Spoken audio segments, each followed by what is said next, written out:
नमस्कार, मेरे YouTube channel में आप सभी का स्वागत है। और आज मैं हिंदी शिक्षा शास्त्र के नए टॉपिक के साथ आपके सामने आई हूँ। जैसा कि मैंने पहले ही सारा जो है आपके लिए लिख रखा है, बट मैं आपको बता दूं कि आज मैं पढ़ाने क्या वाली हूँ।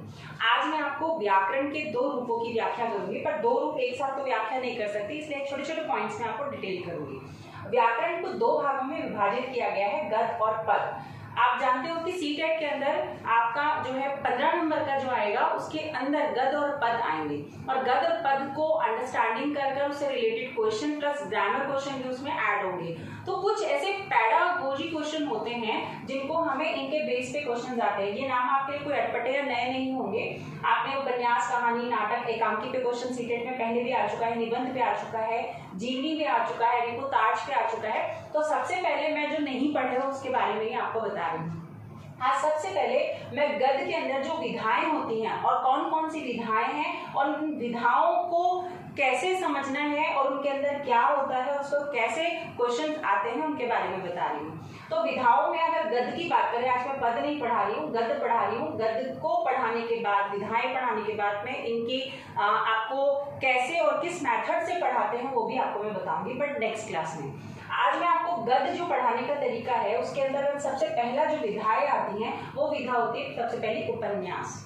सबसे पहला उपन्यास है, वो उपन्यास होता क्या है मैं आपको सबको ज्यादा बड़ा डिस्क्राइब नहीं करूंगी, छोटे छोटे पॉइंट्स में डिस्क्राइब कर रही हूँ। आप इसे 4-5 बार सुन लीजिएगा, काफी रहेगा, इसको ज्यादा लिखना या रटने की जरूरत नहीं है आपको।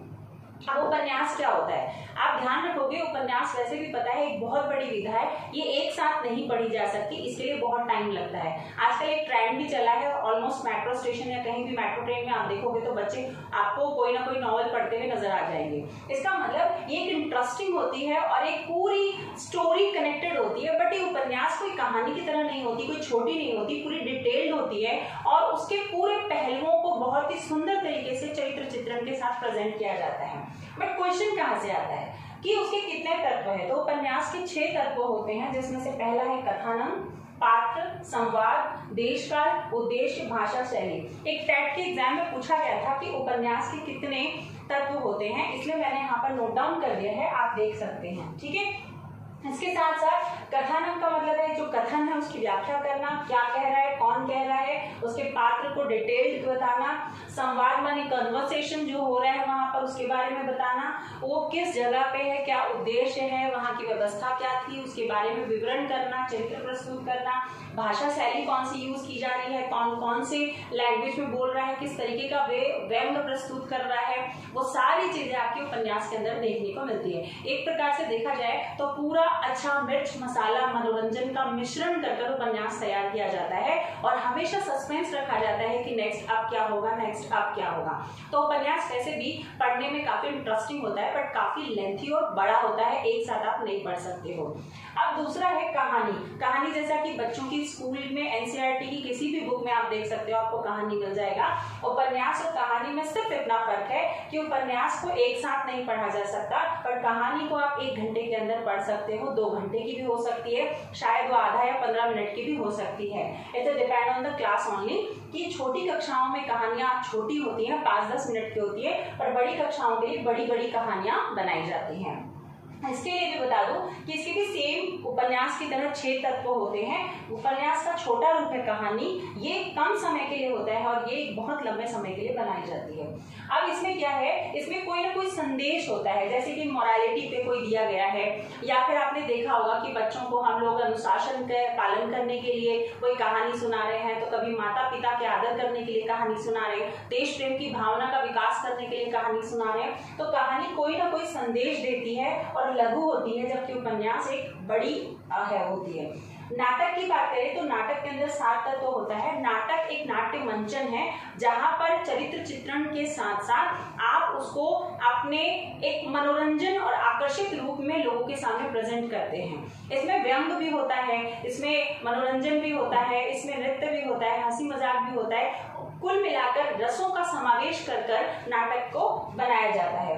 नाटक पढ़ने में या देखने में दोनों में ही काफी मनोरंजक होते हैं। कहानी और नाटक में सिर्फ इतना डिफरेंस है कि कहानी पढ़ने में रम्यता आती है, परंतु नाटक पढ़ने में आपको एक सिस्टम और क्रमबद्ध प्रक्रिया का पालन करना होता है और नाटक हमेशा प्रत्येक व्यक्ति के व्यक्तित्व को प्रदर्शित करते हुए बनाई जाती है। और आपको पता होगा कि इस नाटक में कौन कौन कैरेक्टर है और अपने अपने संवाद को अलग अलग वे में बोले होंगे। जैसे ध्यान होगा आपको, बच्चों को हम स्कूल में जब पढ़ाते हैं तो हम कहते हैं कि इसको नाटक को पढ़ना है और सब अपना अपना एक कैरेक्टर चूज कर लेते हैं कि मैं रामू बनूंगा, मैं सब्जी वाला बनूंगा, और सब कैरेक्टर चूज कर लेते हैं और अपने अपने कैरेक्टर के अकॉर्डिंग क्या करते हैं, संवाद का विवरण करते हैं। वो हमारे क्या है, नाटक का एक पात्र है। ऐसा हम कहानी भी पढ़ चुके हैं, अगर कहूँ तो मैं, कोई बड़ी बात नहीं है। एकांकी नाटक का ये छोटा रूप होता है, कह सकते हैं। ये एक ही घटना, समस्या या एक ही उद्देश्य को निर्धारित करके बनाया जाता है। ये नहीं कहूंगी कि कहानी में तो पूरी स्टोरी शुरू होती है और एंड हो जाती है,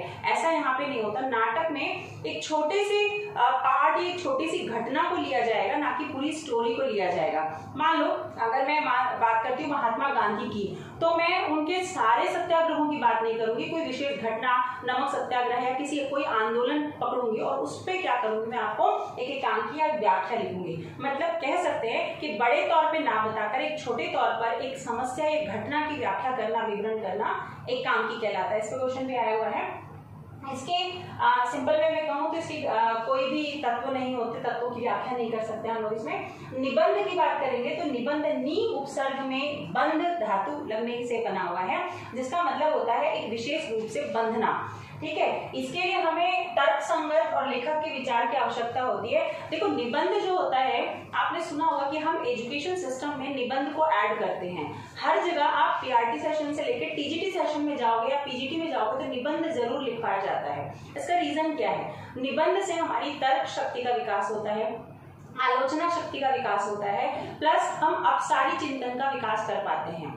अपसारी का मतलब होता है कि जब हम किसी एक लक्ष्य को निर्धारित कर उसके बारे में अलग अलग तरीके से सोच सकते हैं। मतलब सिंपल में बता देती हूँ कि अपसारी का मतलब होता है कि जब किसी व्यक्ति का विचार एक सीमित ना होकर व्यापक रूप में हो जाता है, वो एक पक्ष के ना देखकर उसके सभी पक्षों को देखकर निर्णय लेता है, तो उसको कहते हैं हम लोग अपसारी चिंतन।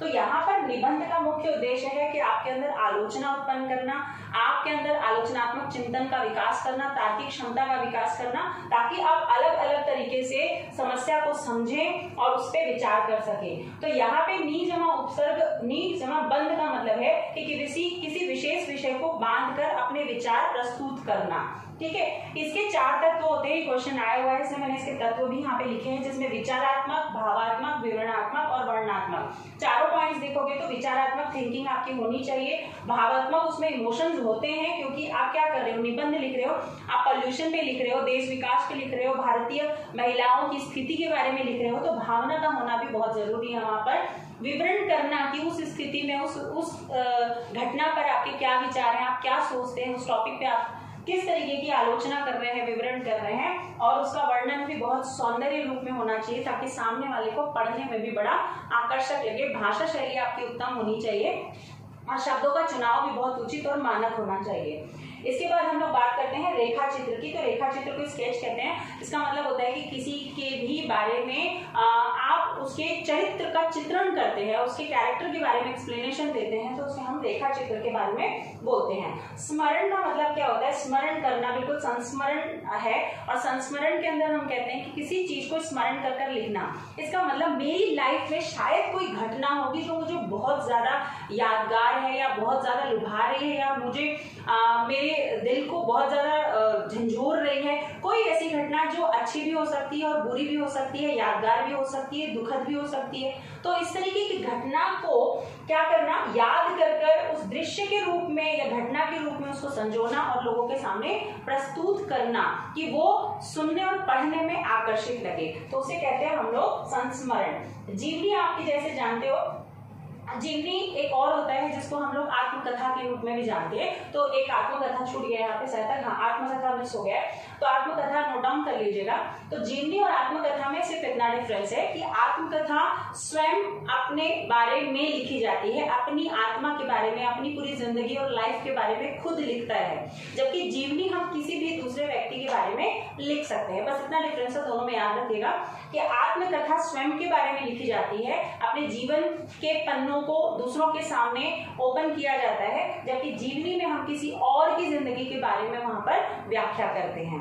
अब यात्रा वृत्तांत नाम से ही पता चल रहा है कि कोई भी अपनी जीवन की घटना या कोई भी जिंदगी का सफर, छोटा हो बड़ा हो कैसा भी हो, अच्छा हो बुरा हो, उसमें से कोई भी एक छोटा सा अपन पहलू लेते हैं और उसकी व्याख्या करते हैं यात्रा वृत्तांत के अंतर्गत। रिपोर्टाज, ये भी एग्जाम में आया हुआ है, ऐसा कोई भी पॉइंट नहीं है जो एग्जाम में नहीं आता है, कोई ना कोई हर साल किसी न किसी पॉइंट को ले लेते हैं, तो हर चीज को ध्यान से सुनिए। रिपोर्टाज जो है रिपोर्ट का एक मतलब छोटा सा बोल सकते हैं, इंग्लिश में इसको रिपोर्ट कहते हैं। और ये आंखों देखा या कानों सुना, एक वर्ड लिखा है मैंने, आंखों देखा या कानों सुना।